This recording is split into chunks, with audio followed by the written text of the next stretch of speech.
আরজি করের জুনিয়র চিকিৎসকদের বিরুদ্ধে এফআইআর নিয়ে প্রশ্ন হাইকোর্টের। আজকে তো অবশ্যই এবং গতকালও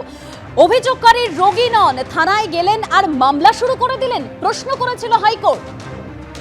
দেখো, একদমই পুলিশ কিন্তু এক্ষেত্রে বড়সড় প্রশ্নের মুখে পড়লো। তার কারণ হলো শুধুমাত্র যে আশফাকুল্লাহ নাইয়ার বিরুদ্ধে কোনো পদক্ষেপ করা চলবে না তেমনটাই নয়, ইলেকট্রনিক্স কমপ্লেক্স থানায় যে এফআইআর হয়েছিল সেই এফআইআরের ভিত্তিতে কোনো রকম তদন্তই পুলিশ আর এই মামলার ক্ষেত্রে করতে পারবে না। আপাততভাবে অন্তর্বর্তী স্থগিতাদেশ দিয়ে কলকাতা হাইকোর্টের কিন্তু এটাই নির্দেশ। এবং তার পাশাপাশি বলবো যে কলকাতা হাইকোর্ট মনে করছে যে এখনো পর্যন্ত যে তথ্য প্রমাণ রয়েছে সেই তথ্য প্রমাণের ভিত্তিতে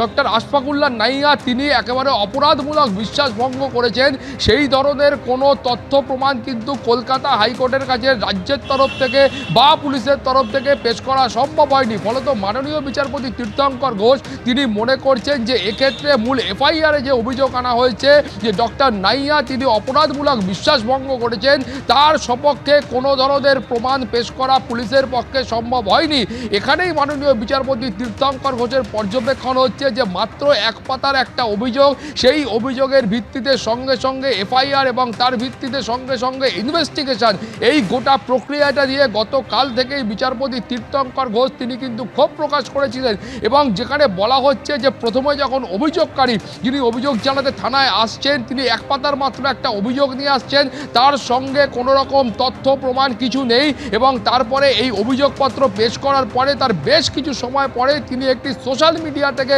একটি বিজ্ঞাপন নিয়ে আসছেন এবং সেই বিজ্ঞাপনকে হাতিয়ার করে তিনি বলছেন যে ডক্টর আশফাকুল্লাহ নাইয়া তিনি অপরাধমূলক বিশ্বাস ভঙ্গ করেছেন। ফলে এখানেই কিন্তু মাননীয় বিচারপতির পর্যবেক্ষণ হচ্ছে যে যেখানে সুপ্রিম কোর্টের একাধিক নির্দেশ রয়েছে এই সংক্রান্ত ক্ষেত্রে যে কোন কোন ক্ষেত্রে কীভাবে এফআইআর করা যায়, একটা এফআইআর করার আগে কি করা প্রয়োজন, প্রাথমিক অনুসন্ধানের একটা প্রয়োজনীয়তা রয়েছে, সেই সমস্ত বিষয়কে গুরুত্ব না দিয়ে পুলিশের তরফ থেকে যে প্রক্রিয়া অবলম্বন করা হয়েছে সেই প্রক্রিয়াটা নিয়েই কিন্তু মাননীয় বিচারপতি তীর্থঙ্কর ঘোষ তিনি কিন্তু প্রশ্ন তুলেছেন। এবং তিনি স্বাভাবিকভাবেই বলেছেন সরকার হচ্ছে, প্রশাসন হচ্ছে, রাজ্য হচ্ছে সাধারণ মানুষের অভিভাবক এবং সেই সাধারণ মানুষের ওপর সরকার যদি তার শক্তি উন্মোচন করে, তার ক্ষমতা প্রয়োগ করে, তাহলে এই সাধারণ মানুষ কোথায় যাবে?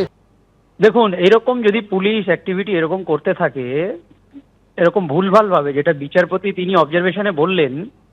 যে এই ধরনের একটা ম্যালাভাইড একটা মানে ইন্টেনশনালি কাউকে দমন করার যে প্রচেষ্টা করে যে এফআইআর করা হয়েছে সেটা তিনি অবজার্ভ করলেন এবং বললেন যে এইরকম আমার তো মনে হয় এরকম যদি ভবিষ্যতে করতে থাকে শুধু 6 সপ্তাহ নয়, 6 মাস 6 বছরেরও স্টে অর্ডার হয়ে যেতে পারে বা 60 বছরের স্টে অর্ডার হয়ে যেতে পারে। এই ধরনের এফআইআর করে কাউকে আমার মনে হয় না যে কাউকে অপরাধী প্রমাণ করা যায় বা এরকম এফআইআর করে কাউকে কোনোভাবে প্রতিবাদ থেকে দমন করা যায়। আমি বারবার বলছি সমস্ত